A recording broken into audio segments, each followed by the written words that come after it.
The screen is dark. Slowly, lights wink into existence. A sprawling, glittering metropolis stretches into view. Tall skyscrapers covered in flashing billboards, disused factories in the distance, somehow still belching acrid smoke. Look down, feel the vertigo as we accelerate towards the ground. We pull out of the dive just before we hit the grimy, wet pavement. It is dark and loud down here. Flashes of neon light signs turn the world strangely monochrome. Rain lashes from the sky, people everywhere. A woman with a metal arm knocks you into a stall selling scrap cybernetic eyes. Shacks like it line the narrow canyon between the advertisement-laden skyscrapers. Sirens whine in the distance. Smoke rises from somewhere and drifts across your path. It is putrid, burnt plastic and oil. The people around you are harried and hurried, tired, run ragged. You trip over a discarded police baton. It sparks faintly and you see the brand name printed on the handle. Welcome to cyberpunk. High-tech, low-life. Mike Featherstone and Roger Burrows commented in the early 1990s that, quote, "It should perhaps come as no surprise to us that, in an increasingly hyper-aestheticized everyday life, it is through various fictions that we endeavor to come to know ourselves." End quote. Science fiction in particular has a curious way of showing us the things we are most afraid of. In this paper, I compare the various fictions of two sci-fi movies to explore how societal ideas of and feelings towards technology and embodiment have shifted in the past 40 years and where we might want to go in the future. I do this by examining how they treat three binaries: body, mind, human technology, and female male. I hope to show a significant, though by no means unambiguous, direction in the development. In earlier science fiction, especially cyberpunk, portrayed the human mind as good, technological bodies as bad. The film RoboCop will serve to exemplify this inclination. The birth of the internet began a shift in how we perceived and related to technology. We began to suspect that the human mind cannot be trusted. It is not the safe bastion Descartes would have us believe. Dangerous technology may lurk not only in the physical machine, but in the digital mind. Advancements in artificial intelligence and the explosion of social media now lead us to seek refuge in our physical bodies rather than our weak minds. Transcendence will help us explore this development. A previous, longer version of the paper also explored the matrix as a turning point in our thinking and relating to technology, as well as a subversion of some of the tropes, but we don't have time to go into that today. Underneath this primary story, I want to tease out a significant subplot, exploring the ways in which gender gets mixed up in these portrayals of bodies, minds, humans, cyborgs, and technology. I have been asked how exactly this undertaking is theological. I suggest that if theology and the church are to engage in public discourses around religion, science, and technology, we must examine the way we culturally code and imagine technology, including its relation to embodiment, as well as understanding the fears that drive these characterizations. Only then can we meaningfully respond to them. So let's begin with RoboCop. Steve Best describes the fear displayed in RoboCop as, quote, twofold: that human beings will be replaced by machines and that human beings are becoming machines. Being human is unambiguously and ultimately good in the eyes of this film. Machines are to be feared. However, humanity is portrayed as a fragile state, fuzzy, difficult to grasp or define. There are a number of qualities the movie puts forward as possible defining characteristic of what it means to be human and therefore good. The most obvious and prominent marker of humanity is, as Samantha Holland puts it, a genuine human mind.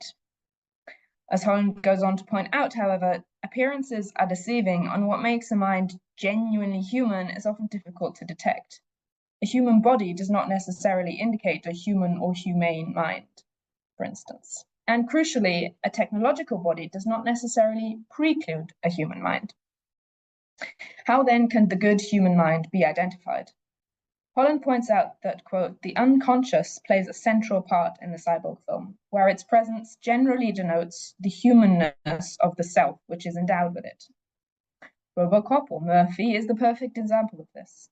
The principal inward tension of the film, the main character's personal arc, centers entirely on Robocop's journey to reclaiming his true self, his memories, his human mind. Robocop's reprogramming seems to have been entirely successful until he starts dreaming. When his former partner Lewis tries to speak to him, he does not listen to her until she calls him Murphy, even though he has no conscious memory of being called that. When he visits the house he lived in with his wife and child, unbidden memories come flooding back. His human subconscious response is barely touched by technology. We see that these unbidden memories profoundly affect Robocop emotionally.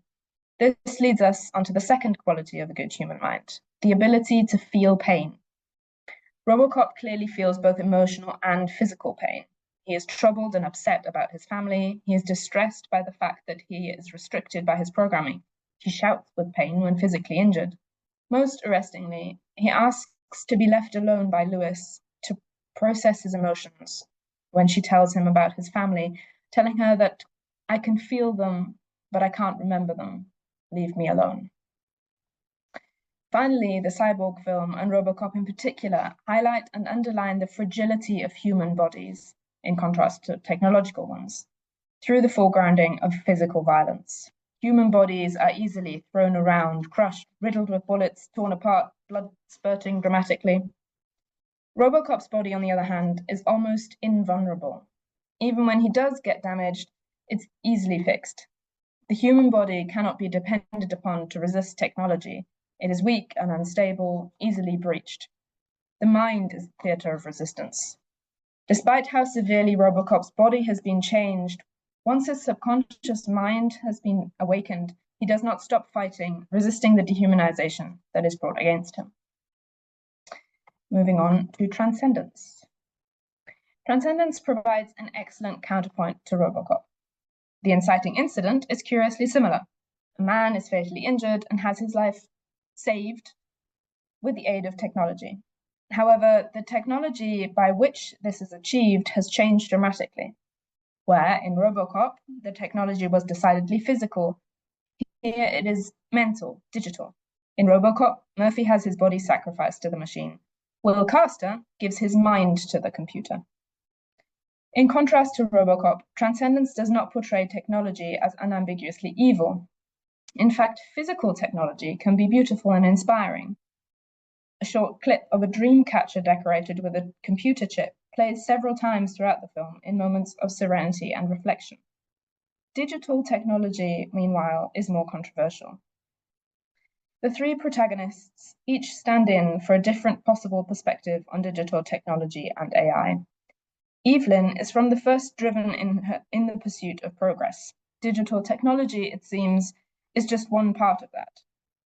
Will is the only character who, from the start, is invested in the idea of sentient technology for its own sake. Of the three perspectives, the one to be vindicated is Max Waters' skepticism, as he is the only one left alive. As the AI's autonomy grows over the course of the film, it is increasingly perceived as a threat. The worry is that, as Max puts it, this thing is like any intelligence. It needs to grow, to advance. After a while, survival won't be enough. It will expand, evolve, influence perhaps the entire world. In Transcendence, autonomy, free will, and desire are not indicators of a safe, good, genuine human mind, but of technology out of our control. The more human the machine becomes, the more frightening it is. The more the lines between human and machine become blurred, the more technology is perceived as a threat. This tendency is particularly overt in the way the film treats bodies. The human body and the physical world ought to be safe from the digitally bound AI. The AI might be able to spread across the internet, but as long as we can log off, we are safe. This idea is slowly undermined as the AI begins to impact the physical world. As it interferes with human bodies, ostensibly healing them, it also takes over their minds. Once the body's integrity is breached, the mind offers no resistance. People become puppets. The revelation that AI will has created a physical, organic body for itself is the most egregious breach of the boundary between technology and human, as well as the mental or digital and physical. Evelyn responds to this with amazement at first, but hesitation and suspicion when he does not respond to her hug. The others, watching at a distance, are horrified and repulsed at seeing the new will. And now, a word from our sponsor, the patriarchy. The anxiety around the blurring of boundaries serves as an excellent lens through which to view the way that these types of films treat the female-male binary. Donna Haraway famously posited in the Cyborg Manifesto that the constructedness of the cyborg itself implies the constructedness of gender. Cyborg films, such as those analyzed here, deal with differently constructed persons. The body of RoboCop, human interiors inside impregnable machine exterior, or the organic body, the AI version of Will grows for itself. They highlight the inherent artifice of the categories and binaries we use to understand the world and uphold our social order. The response to this varies, but tends to be to emphasize other binaries, often gender. Earlier cyborg movies like RoboCop often respond by emphasizing gender differences in very visual ways. Murphy is hypermasculine, both before and after his transformation. RoboCop's hard, muscular, impenetrable, strong body is clearly contrasted with Lewis's soft, small, easily injured frame. I will note that both characters are socialized in a slightly subversive way. Lewis is introduced in the middle of a physical fight, which she wins. RoboCop is allowed to show genuine emotion. Then again, the subversion is limited. It is Lewis's mistake in allowing herself to be momentarily distracted by a naked man that leads to Murphy's death. Transcendence is a little more subtle in its binary characterization. Initially, we are introduced to Evelyn, Will, and Max as equally brilliant computer scientists. However, this initial characterization is systematically undermined over the course of the film. Evelyn is often mansplained to, with no objection. Though she is shown to be driven and determined, a strong, independent woman, she turns out to be primarily driven by her emotions. Possibly the most ham-fisted example of this portrayal of women comes towards the end of the film in this scene. Evelyn is upset that Will cannot be physically present to her. His response is to highlight her unusual oxytocin levels. The suggestion, of course, being that she is controlled by her hormones and thus being unreasonable. The film then vindicates this assessment of Will's by showing Evelyn making a rash and irrational decision immediately after the exchange. Men, on the other hand, are shown to be capable of remaining rational and focused, even whilst offering deep philosophical and emotional reflection, as exemplified, for instance, by Max's musings on the supposed difference between human beings and machines. In conclusion, it has become clear to me through this analysis that though these two movies cannot agree which side of the binaries, body, mind, human technology, is good, they agree that binaries are good, largely enforcing that message by strengthening and highlighting the supposed binary between women and men. Though a clear trajectory can be traced from the good human mind and the bad technological body through to a bad technological or digital mind and the good human body, these films tell the same essential story. Holland writes of RoboCop and Terminator that they, quote, certainly try to reassert fairly radical forms of dualisms, shoring up both humanness and masculinity against the postmodern fears of encroaching technology and femininity, a strange pairing, end quote. Transcendence, as we have seen, strives for the same goal, though through different means. Rosie Braidotti writes that, quote, subjectivity is equated with consciousness, universal rationality, and self-regulating ethical behavior, whereas otherness is defined as its negative and specular counterpart. Insofar as difference spells inferiority, it acquires both essentialist and lethal connotations for people who get branded as others. These are the sexualized, racialized, and naturalized others who are reduced to the less than human status of disposable bodies. We are all human, but some of us are just more mortal than others. This othering through the upholding of binaries is still alive and well in modern sci-fi. If then we understand ourselves through our various fictions, we must also conclude that these attitudes are still alive and well in our cultures.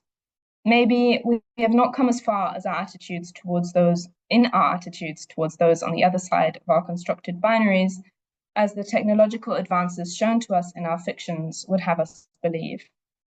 Though our specific fears about technology may have changed, ultimately the story is still the same.